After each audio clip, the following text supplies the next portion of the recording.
Praise the Lord. ஹalleluya. தேவ கிருபையினாலே இந்த காலை வேளையிலே யாவரையும் வாழ்த்துகிறேன். கர்த்தருடைய மகிமையான பரிசுத்த ஓய்வு நாளிலே கர்த்தர் நம்மை ஒன்று கூட செய்ததுக்காக கர்த்தரை துதிக்கிறேன். பிரியமானவர்களே, சபை கூடி வருதலை விட்டு விடாதிருங்கள் என்று வேதம் சொல்லுகிறபடி நாம் விசுவாசிகளாக தேவ பிள்ளைகளாக கர்த்தரை ஆராதிக்கிற ஜனமாக இன்றைக்கு நாம் கூடியிருக்கிறோம். அல்லேலூயா. ஒவ்வொரு நாளும் நம் கர்த்தரை ஸ்தோத்தரிக்க வேண்டும். ஆனால் ஆண்டவர் முன்குறித்திருக்கிற அந்த ஒரு நாள் சபையா குடும்பமாக இணைஞ்சிருக்கும் பொழுது மிகப்பெரிய சந்தோஷம், பரலோகத்திலே மிகப்பெரிய சந்தோஷம். காரணம், ஜனங்கள் எல்லாம் ஆராதிப்பது தேவனுடைய ஆலயத்தின் சாயல், பரலோக ஆலயத்தின் சாயல். அங்கும் தேவாதி தேவனை அநேக தேவ தூதர்கள், கேருபீன்கள், சேராபீன்கள் ஆராதிக்கிறார்கள். அல்லேலூயா, அல்லேலூயா. சிங்காசனத்தில் வீற்றிருக்கிறவரை நாம் ஆராதிப்பது மிகப்பெரிய ஸ்லாக்கியம். இந்த காலை வேளையிலே கர்த்தர் நம்மோடு பேசுகிறார். அந்த வார்த்தை பார்த்து நாம் ஜெபிக்க போகிறோம்.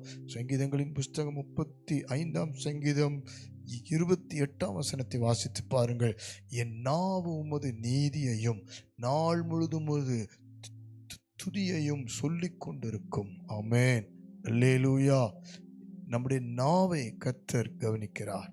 நாம் எத்தனையோ வார்த்தைகள் பேசுகிறோம், எத்தனையோ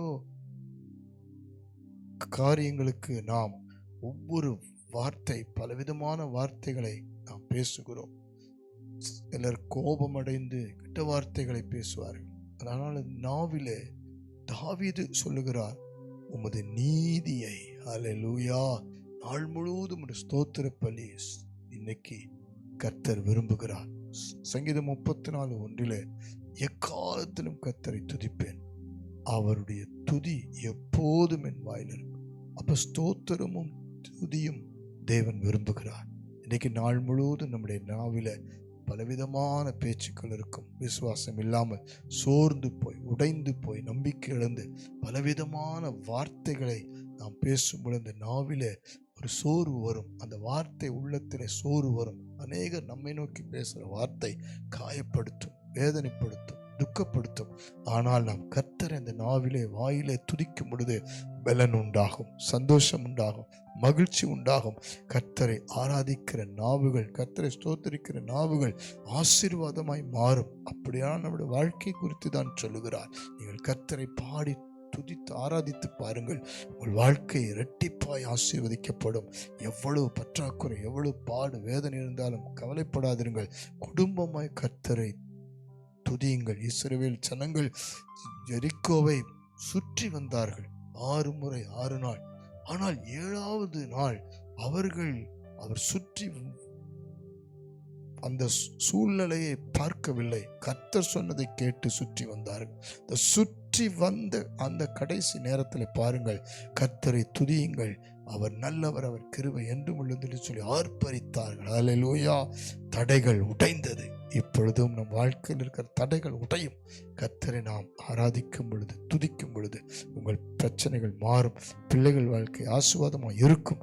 வியாதிகள் சுகமடையும். பிசாசின் கட்டுகள் உடையும். கண்களை மூடி ஜெபிப்போம். பரலோக பிதாவே, எங்கள் நாவை ஒப்புக் கொடுக்கிறோம். இந்த நாளிலிருந்து ஒவ்வொரு நாளும் ஸ்தோத்திரிக்க உதவி செய்யும். இந்த வேளையில ஜெபிக்க அத்தனை குடும்பத்தை ஒப்புக் கொடுக்கிறோம். ஆண்டவரே, இந்த வேளையில கர்த்தர் தாமே அத்தனை பேருடைய நாவுகளையும் தொடும், ஆசீர்வதியும். இயேசுவின் நாமத்தினால் ஒவ்வொருவரும் உம்மை காலைதோறும் ஒவ்வொரு நாளும் எந்த பிரச்சனை, எந்த சூழ்நிலை, எந்த போராட்டம், வியாதி, பலவீனம், பற்றாக்குறை, எல்லா தேவைகளுக்கு நடுவிலும் உம்மை ஸ்தோத்திரிக்க, உம்முடைய நீதியாகிய ரட்சிப்பின் சுவிசேஷத்தை சொல்ல, ஆத்துமாதாயம் செய்ய, அநேகருக்கு ஜெபிக்க நாவை பயன்படுத்தும்படி ஜெபிக்கிறோம். கர்த்தர் அற்புதம் செய்வதற்காய் நன்றி. தடை நீங்கட்டும், ஜெயம் தாரும். இயேசு கிறிஸ்துவின் மூலம் தாழ்மையோடு ஜெபிக்கிறோம். ஒவ்வொரு நாவையும் இப்பொழுதே பரிசுத்தமாக்கும். ஆவியிலே பலப்படுத்தி ஆசீர்வதியும். ஒவ்வொரு குடும்பத்துக்குள், கணவன் மனைவி வாழ்க்கைக்குள், ஆவிக்குரிய வாழ்க்கையில் நம்பிக்கை, விசுவாசமாய், சாட்சியாய், அன்பாய், சந்தோஷமாய், ஆண்டவருக்காக வைராக்கியமாய் பேச உதவி செய்யும். இந்த நாவை ஆண்டவர் பயன்படுத்தும். ஆண்டவருடைய வார்த்தைக்கு பயன்படுத்தும். இயேசுவின் மூலம் ஜெபிக்கிறோம் நல்ல பிதாவே. ஆமென், ஆமென். God bless you. கர்த்தர் உங்களோடு இருந்து உங்களை ஆசீர்வதிப்பார்.